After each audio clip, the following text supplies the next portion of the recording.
Before we start, I will let you know that this webinar is being recorded. So my name is Sarita Wilkins, and I am the Communications Strategist for the National Resource Center for Refugees, Immigrants, and Migrants, or NRC-RIM. And I just wanted to thank everyone for joining us for this webinar. And I also wanted to extend a special welcome to the participants who are joining us here from Made to Save. They're about half of our audience today. And Made to Save is a grassroots effort aligned with the Biden administration, and they're one of our partners. And so these folks are a coalition of organizers and volunteers with the National Vaccine Month of Action, which is aimed at getting 70% of the US vaccinated by July 4th. So welcome. So first, I'm going to give you a little bit of background about NRC-RIM, and I'll go over some of the resources that we have to offer that support vaccine confidence in refugee, immigrant, and migrant communities. After that, I'll hand it over to my colleagues, Courtney and Rithi, who will give you an in-depth look at our Vaccination Is campaign and the community engagement process that we use to create it. And we've created some tools so that you can partner with community leaders for your own vaccine campaigns in your communities. So then after Rithi and Courtney give their presentation, you'll have a chance to try these tools out yourself before we get to the Q&A portion of the webinar. So I'm just going to share my screen and we can get started.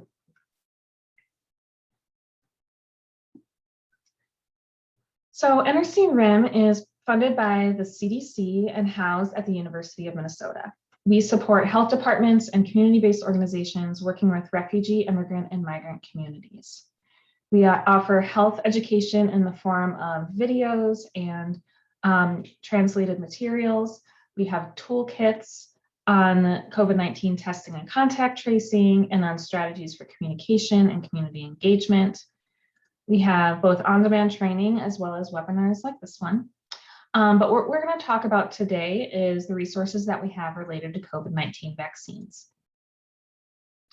In Vaccine Central, you can find resources to support your vaccine planning, rollout, knowledge, and confidence among refugee, immigrant, and migrant communities.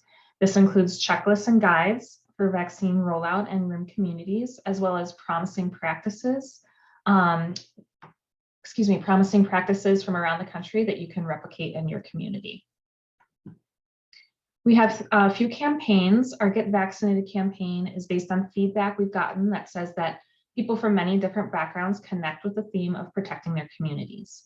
This includes posters and social media assets that you can either download and repost or customize with your own logo, URL, and photo. We also have tips for how to use these items effectively. And so far, I think we have these materials available in 31 languages, and we're adding more all the time. They are pre-translated and pre-designed. The Get the Facts campaign is based on CDC guidance and offers facts about COVID-19 vaccines in a simple and memorable way that counters common misconceptions. So these facts address cost, ingredients, side effects, eligibility, and more. It includes a social media series here, which is 20 facts that you can post over the course of several days and weeks.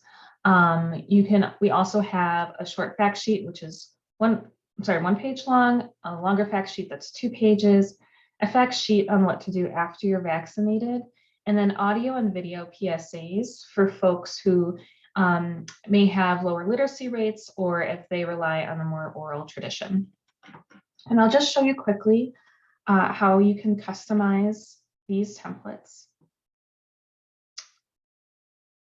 Just click Use Template here. These are all done in Google Slides, and so we try to make them really easy to use. And so this is just drag and drop. You can remove our logo if you'd like. You can go in here, you can change the URL. If you want to have a photo that is maybe more culturally affirming, we have a photo bank of different photos that are pre-sized. So you just copy. You can delete this photo, you click paste and resize to fit. Change the order and send to back. We also have a new, this is sort of our standard style, but we also have a new style available if you like a little different style to the campaign. We call this our Band-Aid campaign, and we have different photos that you can choose from that for people that have different skin tones, different body types, different identifiers like freckles and scars that you can use to have a similar sort of product, but just with a little bit different style. Finally, we have the Vaccination Is campaign, and that is the focus of this webinar. And so we partnered with IDEO.org to build vaccination campaigns in partnership with target communities. They worked directly with community members to create campaigns that were meaningful and effective. And so these campaigns are not being translated into 40 languages because the messages are not universal. They're hyper-local and customized to each community's needs. We have ready to download assets here that support the Latino, Haitian, Iraqi, Congolese, Afghani, Bhutanese, and Somali communities. And we also have a tool called MAKESPACE that Rithi and Courtney will show you a little bit more about. So the Get Vaccinated and Get the Facts campaigns are effective if you need to broadcast messaging that is universal and at a large scale. But for a more targeted campaign, it's important to partner with the communities themselves to learn what will work best. And with that, I'll turn it over to Rithi and Courtney from IDEO.org.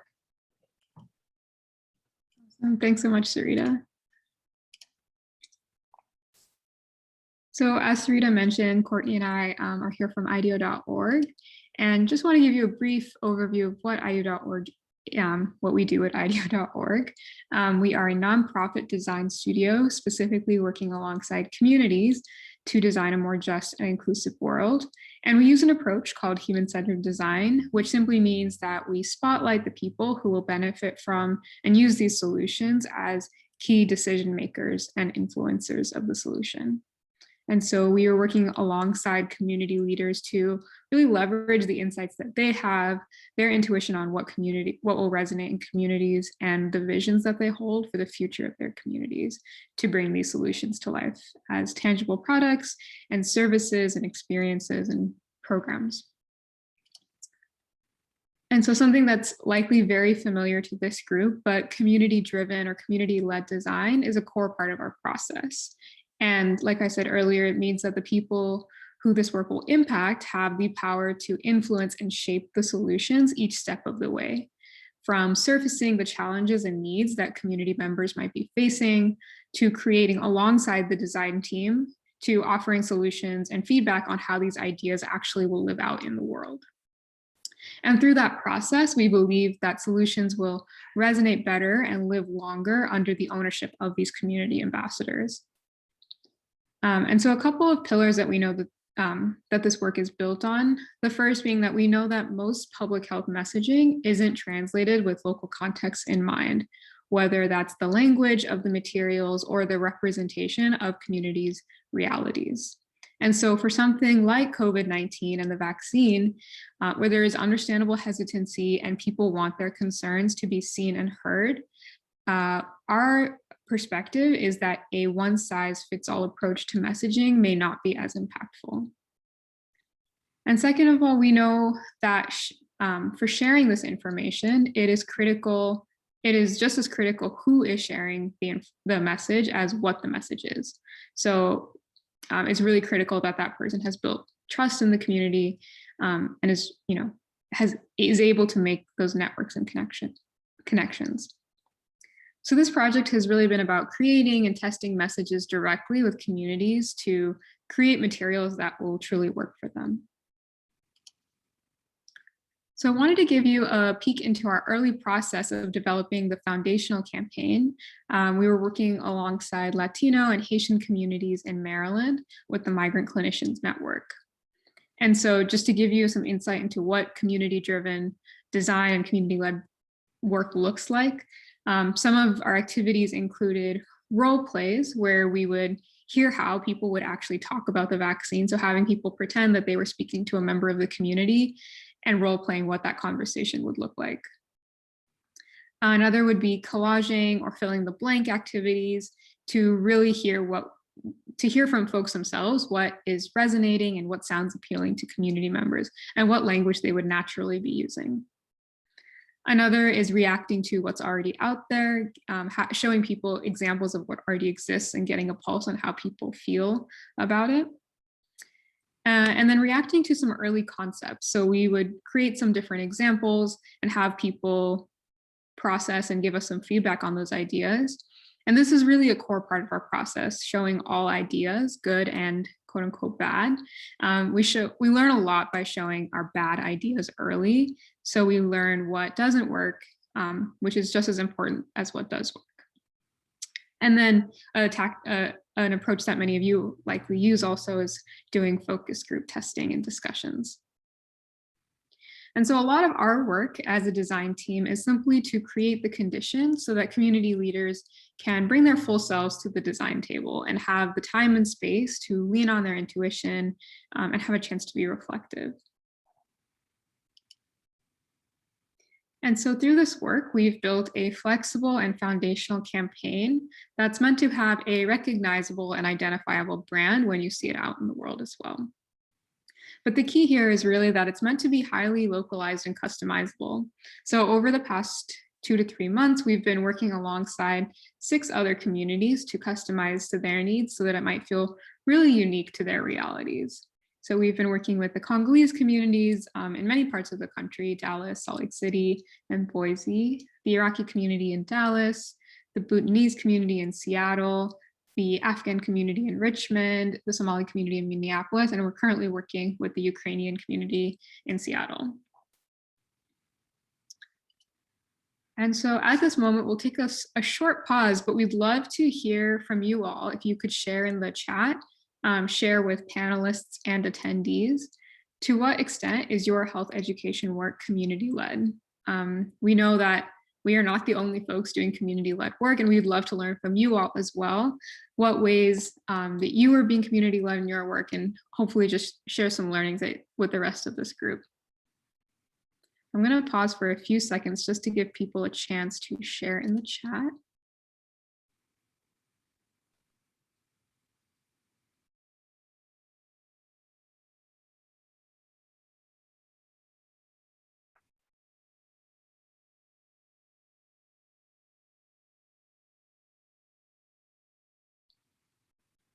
All right, well, please do continue to share in the chat if you have any reflections as we're speaking about ways that you might have been community-led in your work.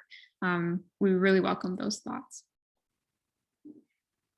And now I will pass it to Courtney, who can share a little bit more, give us a deeper dive into that campaign I was mentioning. Wonderful. Hi, everyone. My name is Courtney from the IDEO.org design team, and I am going to take everyone through the campaign and how each of the components came to be and how it's manifesting today. As I go through, feel free to also drop in questions for us or Sarita on any of the materials in the chat or in the Q&A, because we'll have a portion for that at the end, and happy to answer any questions.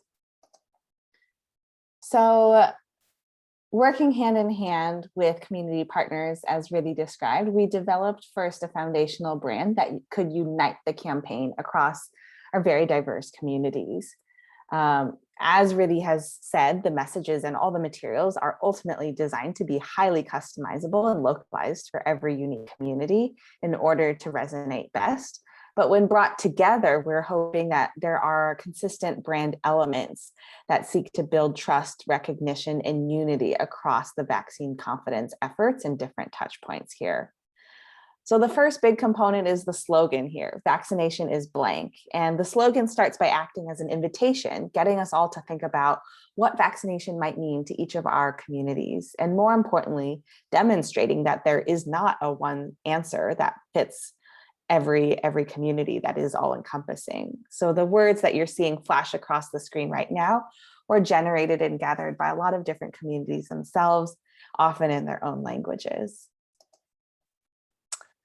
Next, you'll see all these brand elements coming together in big prints and posters. You're seeing that slogan, vaccination is blank. Some of those most common themes were love, the ability to protect family and friends, hope for the future, and also strength and pride as a community uniting together. The bright colors of blue, yellow, and white are also drawing warmth, energy, and possibility that each of these themes bring. And lastly, the shapes like the heart, the window, the burst really are seeking to reinforce the meaning of those themes and act almost like a window into the future that the community can also fill in with photography. This is a big overview of all the different types of materials that are available as part of this campaign, each level supporting a different goal for building confidence and trust in the vaccine. So at the highest level, we have those posters and social media assets that are designed to quickly build recognition and awareness and inspire confidence in the vaccine. At level 2, these assets like fact sheets and longer form social media stories are meant to inform and deliver simple must-know information about the vaccine. This has been changing very rapidly, but often that's how many doses, what side effects to expect, etc. At the third level, these are taking a more illustration approach and storytelling approach, whereby we might be able to reassure concerned people about more complex topics that they have questions about. So we have kind of comic story panels, as well as social media to help dive into issues like, what is our mRNA? Does it affect my DNA? And things like that. And lastly, the last level is a set of materials that are really allowing us all to act as champions of the vaccine ourselves and to encourage others that we know to take it. So these would include stickers and customizable social media profile pictures. So all these materials that you see in this library also have ready-made versions that are available in a couple of different languages. And those are what Sarita showed at the beginning on the NRC-RIM website. And they all have templates to be able to quickly customize your own for your community. Running through really quickly what these look like, these are examples of posters developed by the Bhutanese community in Seattle and the Congolese community in Dallas. You'll see that in addition to the translations, that each of these leaders generated themselves for the slogan and the circle call to action. There's also photography directly from the community rather than stock photography. And even the links at the bottom, they might be a bit small on your screen right now, but these are localized links to set up and sign up a vaccine appointment in your own geography, where these leaders were working in Seattle and Dallas. So all of these different components that you're seeing are customizable. Next is an example of a fact sheet that the Congolese community in Dallas created. This features 4 quick bits of information on safety and efficacy, side effects, and considerations for pregnant women, all of which were deemed really important for this community in addressing their top questions. Again, you'll get to see how this entire sheet is customizable, not just the facts and the text that allow you to translate and insert what's most important right now, but also there's an illustration library where you can substitute out a number of different illustrations. I think we're finding really important, especially as the landscape of the vaccine and pandemic is changing so quickly.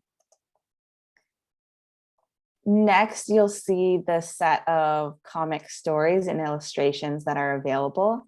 You've noticed we've transitioned now to an illustration style, and you might be wondering why the sudden change when at the high level, our communities often preferred photography that reflected and looked like themselves. So while it makes complete sense that that first line of materials and posters have photography, once we got to this level where we're really trying to inform and reassure people about complex topics, we learned that the questions at hand cannot be encompassed within a single photograph. For instance, if you have concerns about mRNA changing your DNA or microchips being implanted, that's really hard to capture in a photograph. And we found illustrations were much more flexible in allowing us to bring those concepts to life, bringing to life some more abstract concepts or even concepts that are about what's happening inside your body. So illustrations really allow us to show what's invisible and having more flexibility in talking about those types of concerns that folks have.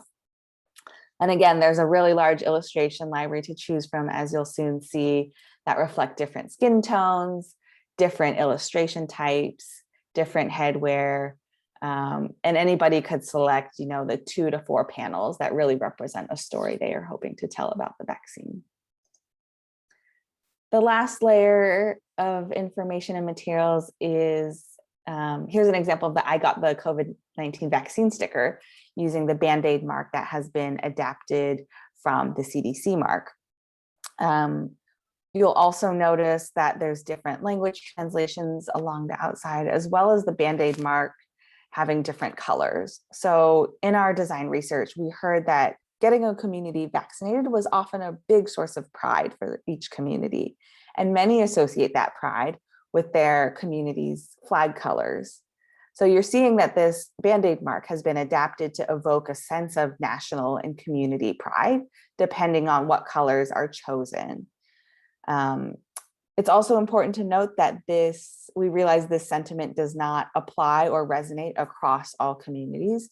So it's definitely considered an optional feature to add to your campaign and your materials. So in conclusion for this section, we'd again love to hear any anecdotes from you all participating today. What other health education formats have you tried or observed in the past couple months for the communities that you serve, and what have you found to be really effective? As you're sharing any stories with us that we'd love to hear, I will hand it back to Rivi, who will take us through MAKESPACE, the place where you can customize all of these materials. Awesome, thanks, Courtney. So yeah, I will walk us through MAKESPACE. The impetus for this was, while it's been amazing to create those unique and customized materials alongside community leaders, we knew from the beginning that it would be really important to be able to scale this approach. And so we've been testing and developing a version of a tool that would allow any community leader to create materials without the support of, a bespoke design team. So MAKESPACE is built to help community leaders determine what kind of messages would work best for your community, customize or adapt those different materials, test materials with a diverse group of folks in your community, and then share broadly. And so community leaders are already using these tools to ensure that everything that's created actually reflects the experiences and perspectives of folks they hope to serve. And they're testing their creations using social media and focus group testing. And so just to reiterate kind of why customization has been so important based on what we heard from community leaders, it's been first really important to see yourself and your community in the campaign. This is something that we heard consistently across design research in the early phases, that it was really key to see specific examples of folks that look and feel like people that you know. The second was that these materials really speak to specific fears and misconceptions that folks might have. While there's a lot of guidance out there, it's really important that it's tailored to a specific audience and really helps people feel like, yes, they're speaking to a fear that I may hold directly. And third, accessibility we know is key. And so customization can be a really important tool here, where we're customizing the different languages and the tone that might be used, in addition to the different channels that one might use, whether that's digital or print or audiovisual. And so just to walk you through a couple of the principles that we were designing this website, it's really designed for ownership. As you navigate through the website, community leaders are able to follow a simple step-by-step process with guidelines along the way that support to create really a cohesive campaign on those different levels that Courtney just took us through, that you can ultimately feel ownership of. And each step of the process is designed to highlight those key steps and set you up to build that cohesive campaign that's really tried and tested by the community. And what we're seeing is that when you test these materials with community members, that is really the step where you start to develop ownership in the campaign. It's also designed for ease. We'll take you through a specific example in a moment, But all of these templates to create posters, social media posts, comics are designed in Google Docs. So similar to what Sarita showed us earlier, it's meant to be a simple drag and drop and fill in the blank experience so that anyone can be creating these beautiful materials. And finally, it's designed for inclusivity. So there are activities along the way before and after creating materials to create moments of pause for community leaders to really reflect on important questions and prompt us to make sure that everything that we're creating is inclusive and accessible to a diversity of folks that may live and represent this community. So here on the right, you can see 2 examples of activities that are available on the MAKESPACE website. The one on the left is more of a checklist. So as you're creating these materials, you're sort of checking the boxes to make sure that you're considering all these different dimensions of folks. And then the worksheet on the right is really helping you align what are the top concerns, questions, and misconceptions in your community, and ensuring that all materials that you're creating really address those questions and concerns. So with that, I will actually just walk us through the MakeSpace website shortly.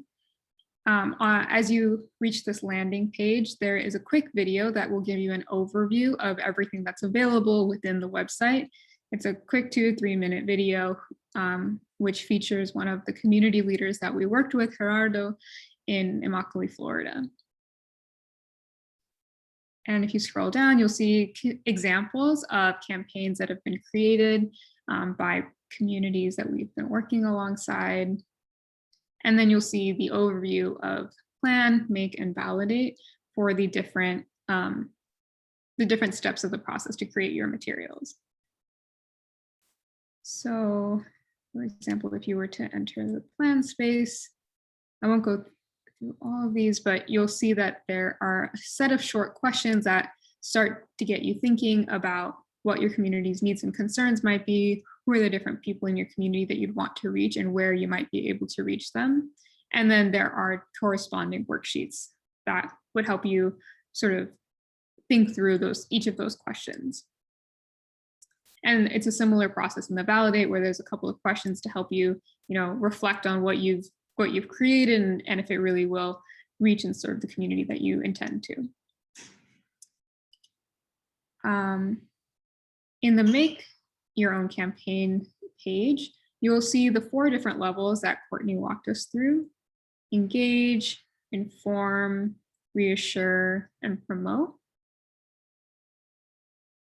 And in each of these, you'll see the different types of assets that you might be able to create. And by simply clicking this button, you'll be directed to a poster making or sticker making kit. So for example, if you clicked on this poster button, you would be directed, it would open up a new tab with the poster making kit. So I will just show you an example. When you reach the poster making kit, it'll look a little bit like this, but it won't be editable. So the first step that you'll want to do is press File, make a copy, and select Entire Presentation. And once you do that, you can name it your own and save it in your own Google Drive. So I've already created a copy here. In the first couple pages of the poster making kit, it's just a brief overview, what we've already walked you through in this webinar, but a little bit about what the campaign is, a tutorial video, which we are currently doing, and a little bit about these core themes and the background information of why these kind of the foundations of these different core themes. We've also included a couple of activities to help you brainstorm, totally optional, but it's a little bit of space to help you brainstorm different slogans or call to actions that you might want to use in your community. So now I will just walk us through what it would be like to create your own poster. So your first step is that you'll want to edit the slogan. So in this space, I might write, "Vaccination is protection," if that is something that I think would resonate in my community. The second step is to add an image in this gray space here. So in step 2, there's a hyperlink to an image library. And if you click that, it'll open it up in a new tab. And here we have a lot of pre-selected images that might work for your community. So you would select something that you think could work for your community, and you would simply copy and paste, and it'll paste exactly in the spot. No need to move it around or resize or anything like that, and then send it to the back. One thing we've been hearing from folks is that it would be really awesome to put your own pictures here and have a template where you can upload your own image and have it really be representative of your community. And that's something that we're currently working on. So hopefully in the coming weeks, that will be a feature that will be available on these templates. So stay tuned for that. The third step is to add your call to action. So that's this little white bubble here on this one. And so I might type a short message that says, sign up for the vaccine today. And this is really the area where we've seen community leaders get creative on what works for their communities. So in this section, in certain communities, for example, the call to action might be more directive or prescriptive, more of a rallying cry. So sign up or vaccinate today. The grammar and tone would be slightly different. And in some communities, hesitancy is a little bit higher. So we might use words like, please consider learning more about the vaccine, or please consider signing up for a vaccine today. So that's really a space for you to really customize as to what tone would work for the community you're serving. The fourth step is to create a link to the sign up text. So you could write the website where people could get registered to vaccinate or learn more about vaccinations. Another thing that we've seen communities do is put a phone number here. So some communities have a vaccine hotline or a phone number that they could call to get more information. So you could also say, call this number and include the phone number there. The fifth step is to add a flag mark. So if you were to click on this hyperlink, it would actually just direct you to slide 12, which is the mark sticker book that we've included in every template, or in most templates. So here, as Courtney mentioned, are options for the Band-Aid mark. And you could pick something that you think would resonate with your community. So maybe I'll pick this one and add that to my poster. Again, this is a completely optional feature, so no, absolutely not required to include this, and you can put as many as you want. And that's pretty much it. That's actually how easy it is to create a poster. So in about 5 minutes, we've got our own customized poster. The last step is just to export. So you would go to download and JPEG or PDF or whatever format you think would be best for you all. And these posters have been created so that if you can size it up to 3 times more. So if you were to print it out 3 times the size, you would still hold the quality and fidelity of some of these images. So that's the poster making kit. And there are many different other social media posts, the inform, the fact sheets, where you're able to drag and drop just as easily as I just did. And again, that last step is validating the campaign, similar questions and worksheets that you could work through to help make sure that everything is resonant, and then you can distribute to your community.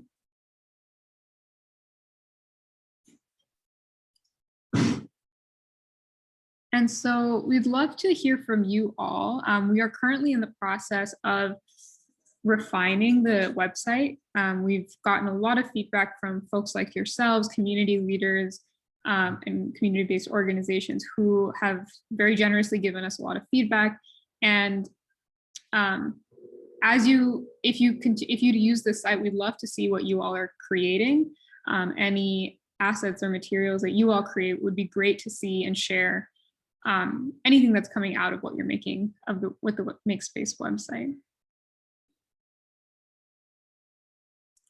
And so our last question for you all, would love to hear from you all what you imagine your team actually using what was presented today. It would be great, like I said earlier, if you are already creating materials or will continue to use the MAKESPACE tool, please do share that with us, but would love to hear from you all. what you imagine the possibilities for this. With that, I'll hand it back to Sarita, who can help facilitate the Q&A portion. Thanks, Ruby. We did just get one question in the chat while you all were talking, and Helen was asking, she said, you mentioned campaigns in Dallas and a few other cities to address vaccine hesitancy and the Congolese refugee population. And so they're seeing a similar issue in Michigan and wanted to use some of these materials. But Helen was wondering, could you share some successes and challenges or any lessons learned as you were working on the campaign specifically with the Congolese community?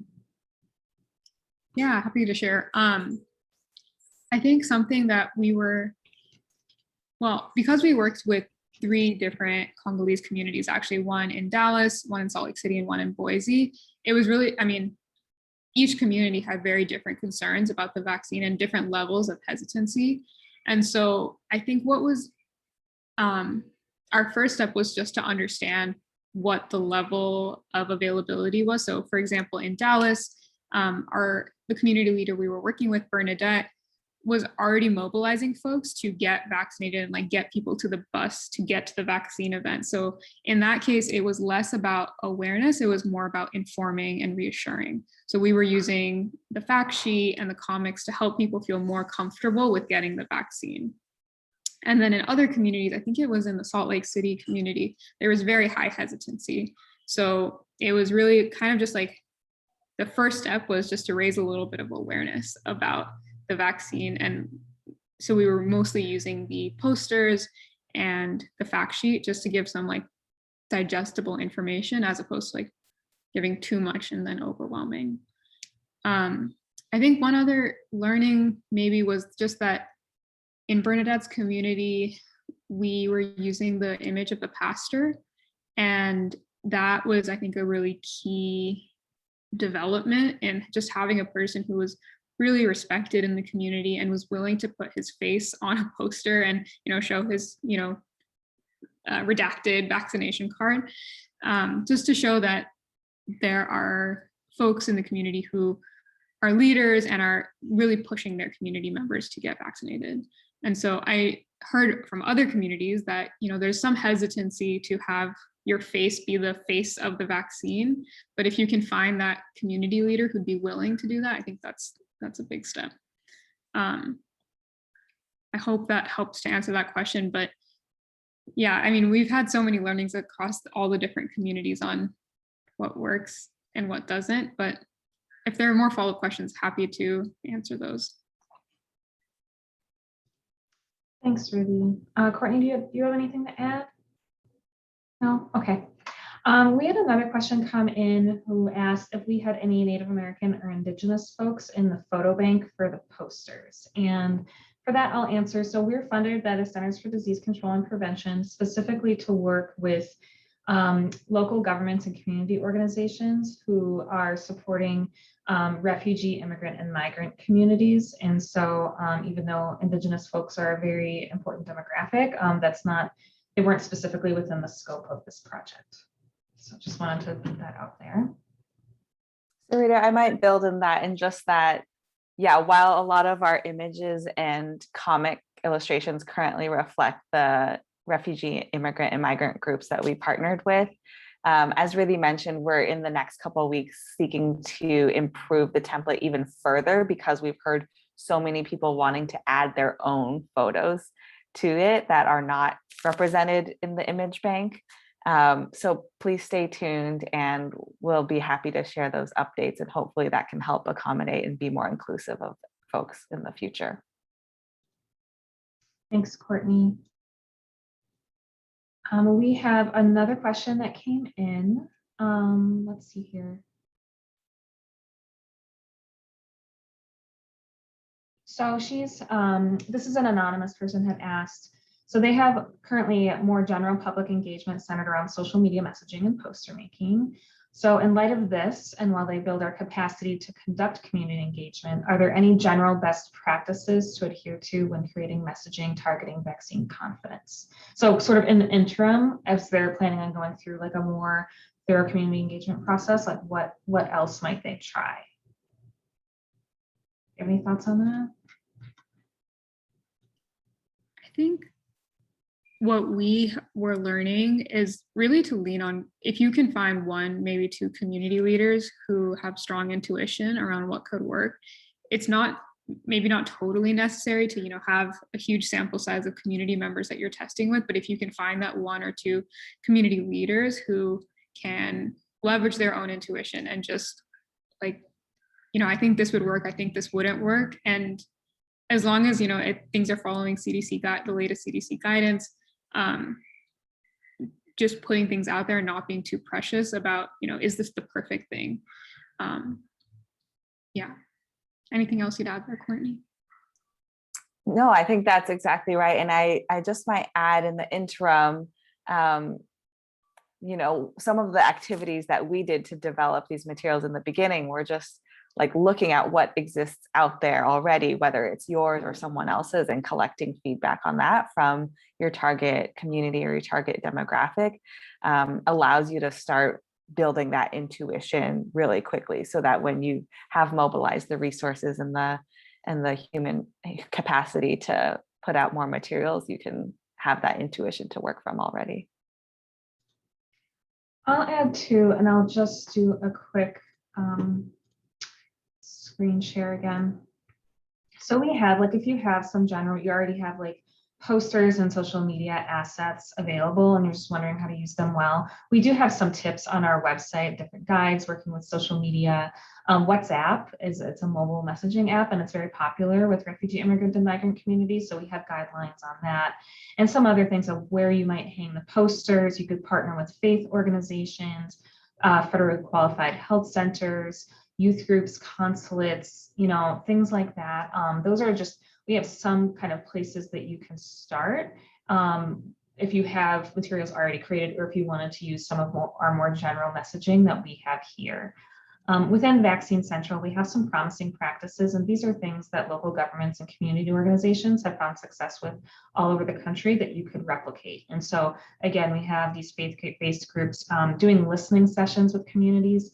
If you don't have a lot of time, you could do like a Facebook Live event, something like that, to really get that kind of information to help inform your efforts. So I would suggest kind of starting here as well if you need a few more ideas. Somebody in the chat had asked, and I know we don't have exact numbers on this, how do we measure if the campaigns were successful? And before you answer, Ruthie and Courtney, I know you have some sort of anecdotal evidence. We don't, in order to make our materials as easy as possible for people to access and use, we don't require a login. We don't have any kind of like firewall or anything like that. We just want people to download and use them. And so we don't necessarily track every single place where some of these materials are being used. And so we're able to find sort of aggregate information about like the Get Vaccinated campaign got, 60 people vaccinated necessarily, but I know Ruthie and Courtney have heard some really promising things from the communities that you've been working with. Yeah, just +1 to the fact that would be amazing if we had, pre and post data on how successful these campaigns were. Unfortunately, the nature of a lot of community-driven work, as we are seeing, at least in the pandemic, is that we just want to get materials out there as fast as possible and do it in a community-centered way.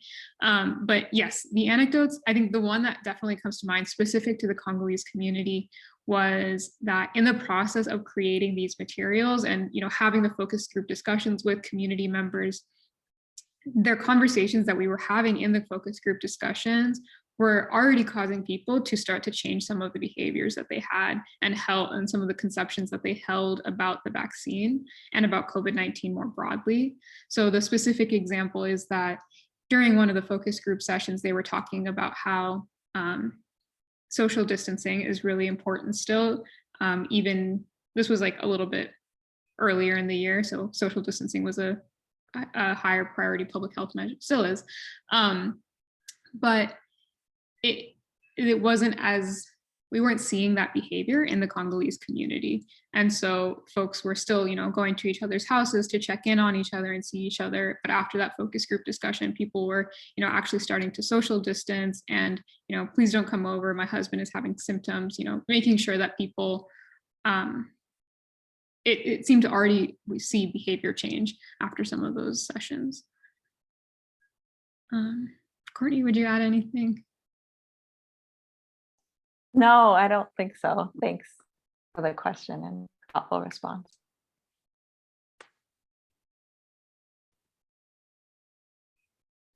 Any other questions?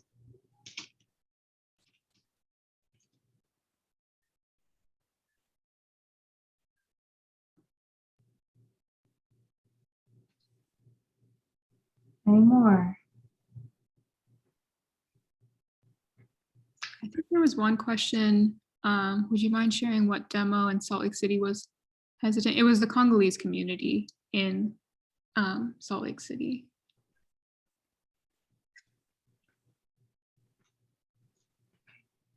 Anyone else? Okay, hearing none, we have a couple more minutes if you do think of something, but I will just promote, if you are interested in using MakeSpace and would like to get a little bit of help getting started, or if you liked our Get Vaccinated and Get the Facts campaigns, we are hosting a hands-on workshop next week, same time, same place. And I'll just share that link in the chat one more time.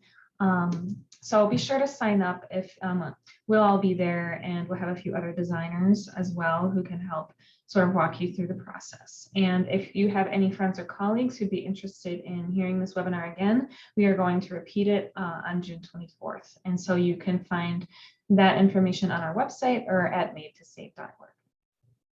Any final questions before we close out?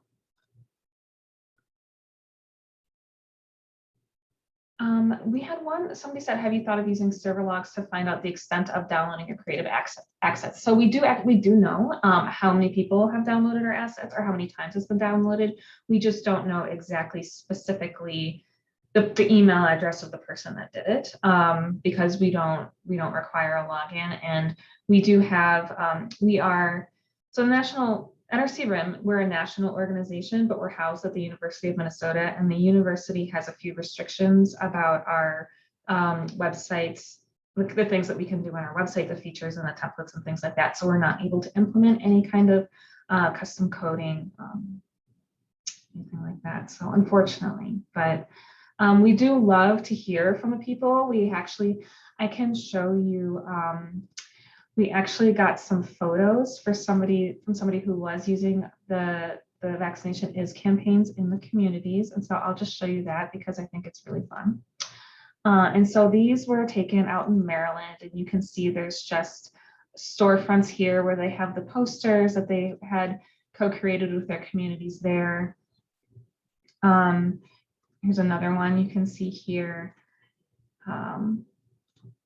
There's some more, this is like inside a convenience store where they had the poster printed and set up. So we love to see how people are using our materials out in the community. We just really rely on people to volunteer that information and show us what they're up to. So highly encourage you to send us an email. You can reach us at nrcrim@umn.edu. We would love to hear from you. And similarly, we're hoping if people share that we'd be able to promote and feature those materials that are coming in as well, so that if they haven't been represented by what's on the website already, other people could benefit as well as we continue to broaden and extend these efforts.